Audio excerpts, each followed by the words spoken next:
नमस्कार दोस्तों, मैं अनुराग ओझा। कैसे हैं आप लोग? ठीक होंगे। प्रधानमंत्री जी और धीरेंद्र कृष्ण शास्त्री में क्या कुछ बातचीत हुई, क्या कुछ हुआ, वो मैं आज आपको बताऊंगा। सही में प्रधानमंत्री नरेंद्र मोदी धीरेंद्र शास्त्री को छोटा भाई कहकर संबोधित किया और उनके द्वारा कैंसर अस्पताल के शिलान्यास कार्यक्रम में साहब भाग भी लिया।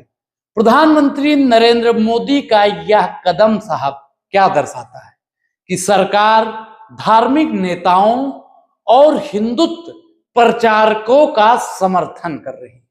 मैं साहब एक आपको और बात बता दूं कि एक विशेष प्रकार की राजनीति को आगे बढ़ा रही है। की आलोचना भी हो रही है क्योंकि धीरेंद्र कृष्ण शास्त्री का रिकॉर्ड विभाजनकारी बयानों से भरा हुआ है। मैं आपको दोस्तों बता दूं कि जिस प्रकार से धीरेंद्र कृष्ण शास्त्री का बयान आता है, उनके अल्फाज होते हैं। धीरेंद्र कृष्ण शास्त्री ने कई बार मुसलमानों और अल्पसंख्यक समुदाय के खिलाफ भी बयान दिए हैं। आप सब जानते हैं साहब, उन्होंने दावा किया कि भारत के हिंदुओं के साथ अन्याय हो रहा है। साहब उनके जो एक बयान है मैं आपको बताऊंगा, और उन्होंने अपने धर्म को बचाने के लिए साहब एकजुट होने की जरूरत है। उन्होंने साहब बुलडोजर राजनीति का समर्थन भी किया। अब बताइए कि ये लोकतंत्र वाले लोग धार्मिक मुद्दों में क्यों फंस जाते हैं? धर्म जरूरी है, धर्म को मानिए। और हिंदू दुकानदारों को अपनी दुकान से बाहर हिंदू दुकान का बोर्ड लगाने की सलाह भी दी थी। ये धीरेंद्र शास्त्री के अल्फाज थे साहब, मैं आपको बता रहा हूं। यह बयान समाज के लिए सांप्रदायिक ध्रुवीकरण को बढ़ावा देने वाला माना जाता है गुरु, क्योंकि जिस प्रकार से अल्फाज का प्रयोग धीरेंद्र कृष्ण शास्त्री जी कर रहे थे, और प्रधानमंत्री नरेंद्र मोदी जी ने क्या कहा? धीरेंद्र शास्त्री मेरा छोटा भाई, यानी नरेंद्र मोदी जी उनके बड़े भाई। हाल ही में होने वाले कुंभ हादसे में मौत पर साहब मोक्ष की प्राप्ति कहकर संबोधित किया था, जिससे मृतकों के परिवार वालों की भावनाओं को ठेस दी। उनका यह बयान धार्मिक आस्था और संवेदनशीलों के साथ में साहब खिलवाड़ कर रहा है। आप बताइए, आखिर ऐसे ऐसे बाबाएं ऐसे ऐसे बयान क्यों दे रहे हैं? इसके अलावा उन्होंने ये भी कहा था कि जो महाकुंभ में नहीं जाएगा वो देशद्रोही कहलाएगा। आप सोचिए, आप कुंभ नहीं गए थे, मैं कुंभ नहीं गया था, और कोई लोग होंगे जो कुंभ नहीं गए होंगे। साहब समझिए, इनका जो बात था, इस तरह के बयान देश में धर्मनिरपेक्षता और संविधान की मूल भावनाओं के खिलाफ माने जाते हैं। और प्रधानमंत्री नरेंद्र मोदी जी क्या कहते हैं कि धीरेंद्र शास्त्री मेरा छोटा भाई है। शर्म कीजिए मोदी जी, शर्म कीजिए।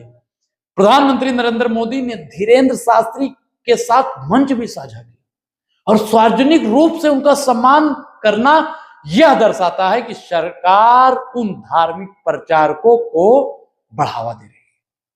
साहब समझिए, जो कट्टर हिंदुत्व की विचारधारा का समर्थन करते हैं। आप बताइए, ये हमारा देश धर्मनिरपेक्ष है, पंथ निरपेक्ष है?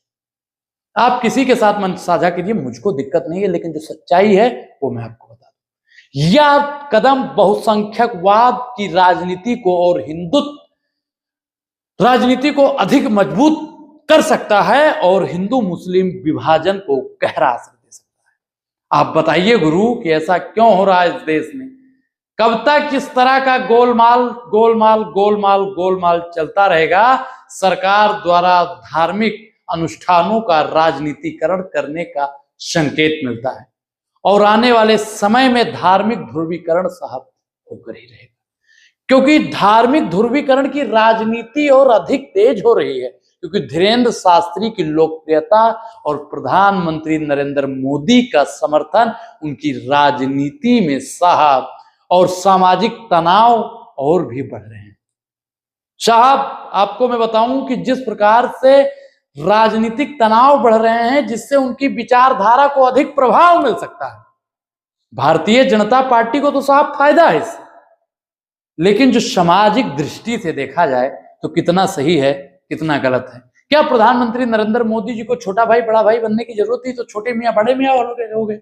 इस तरह धीरेंद्र शास्त्री का उदय और उनकी बढ़ती राजनीति स्वीकृति यह दर्शाती है कि भारत में धार्मिक और राजनीतिक क्षेत्रों के बीच की साहब जो दूरी है वो तेजी से घट रही है। आप सोचिए कि जब चुंबक दोनों अपोजिट होते हैं तो चिपकते नहीं है, और जब दोनों एक साइड होते हैं तो तुरंत चिपक जाते हैं। आप सोचिए कि राजनीति और धार्मिक चीजों को अलग अलग रखना चाहिए कि नहीं रखना चाहिए? रखना चाहिए। इससे भविष्य में राजनीति और समाज पर गहरा असर पड़ सकता है। लेकिन साहब को इस बात की क्या ही चिंता है, साहब को इससे क्या ही मतलब है, क्योंकि प्रधानमंत्री नरेंद्र मोदी जी बिजी हैं छोटा भाई बनाने में और बड़ा भाई बनाने में।